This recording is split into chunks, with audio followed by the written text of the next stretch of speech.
Hello everybody, hope you're having a great day. I'm Kathy Caprino. I wanted to do a quick video today that talks about some information that I think will be useful for any professional who wants something more different or better. They want more impact, they want more reward, they want more respect, they want more balance and flexibility and control and authority, all of it. And I think that this information, which is about the 7 damaging power gaps that professionals face. It's going to be relevant to men and women. However, I would say that in the women I work with in coaching and training, these gaps hit women harder than men, and women process these challenges differently than men. But I do believe that both men and women will find this valuable. So I want to talk about, again, the 7 damaging power gaps that keep professionals from building the career and living the career and the professional identity that they dream of. So let's talk about what these 7 gaps are and how you can tell. Why it's so important, I think, is in terms of the people I work with, and when I look back on my previous corporate career, I knew things weren't working. That much I knew. I knew that I wanted something different, but I didn't know what it was, and I sure as heck didn't know how to get there. I didn't know what was broken in how I was approaching my career. So these gaps are going to help you understand what is not working and close that power gap. And I do want to say this too. I call them power gaps because that's how I see it. A gap where energy and confidence and authority and control is just leaking out and sucked out. And as with, look at any gap in the road, it widens over time if it's not addressed. And that's exactly what happens here. So let's talk about the 7. The first is not recognizing your talents and abilities. And gosh, this is about the most damaging thing. And why I know it's kind of an epidemic is I have something called a career path assessment that anyone can download. Something like 75,000 people have downloaded it. And I'll link to it below. It asks questions that every professional should answer before they make one move. And I wish I had answered these 30 years ago, because if I hadn't, I wouldn't have made the mistakes I did. The crushing mistakes. But in this career path assessment, there's a question. What are your special talents? What are the ways in which you stand out? And I want to tell you that at least 90% of the professional women I work with who've answered this survey cannot answer that question. They leave it blank, or they say, I actually have no idea. You can't have a great career. You can't rock. You can't have confidence. You can't have success. You can't make the money you want if you have no idea what your special talents are.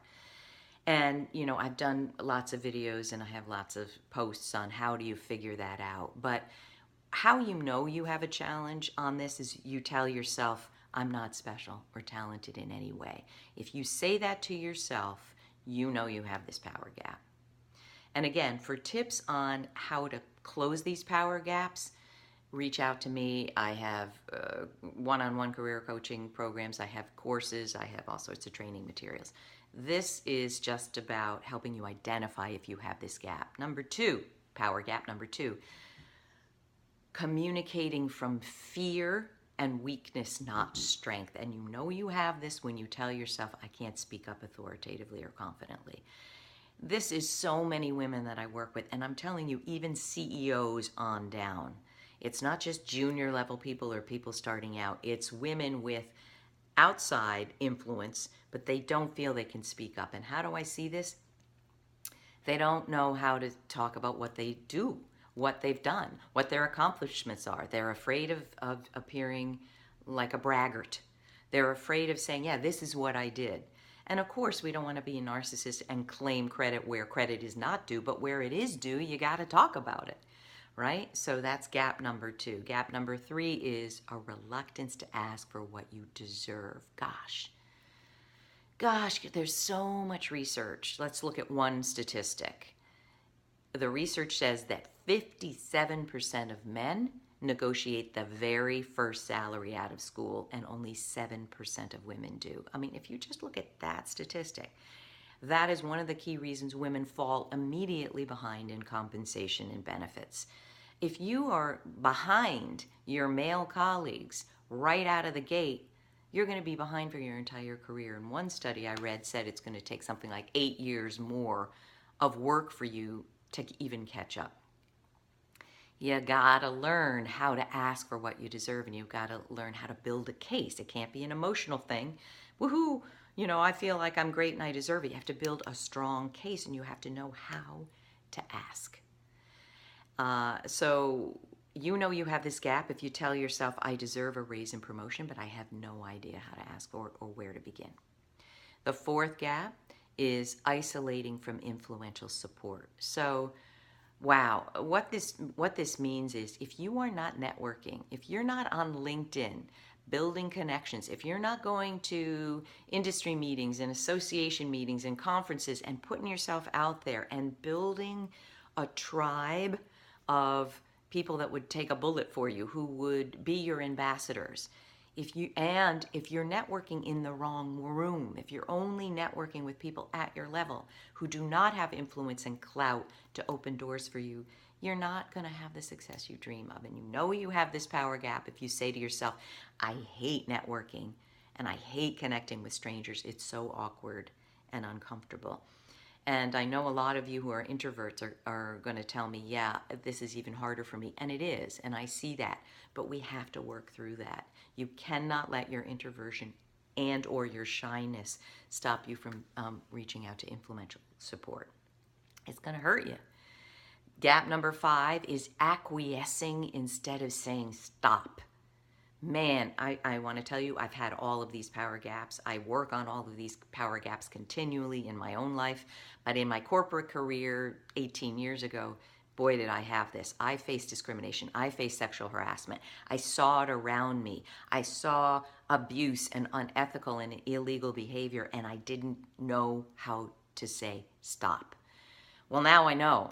And it's powerful. It might mean you go to a lawyer and you get a settlement. It might mean you go to a lawyer and say, wow, this is what's going on in my place of work. What do I do? It might mean that you go to HR. It might mean that you complain to your boss. But you have to understand the ecosystem and figure out how best to say stop. But you got to say it. You can't acquiesce. We are seeing what happens when we don't speak up for ourselves or others. And you have this power gap when you say to yourself, it's so unfair what I'm going through, but I have no idea how to challenge it, and I can't.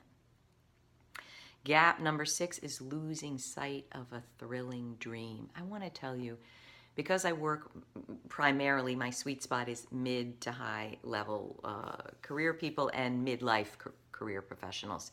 They had a dream in the beginning. I had a dream in the beginning. When I went to school, my dream was I'm going to work in publishing and be a top editor. Ha!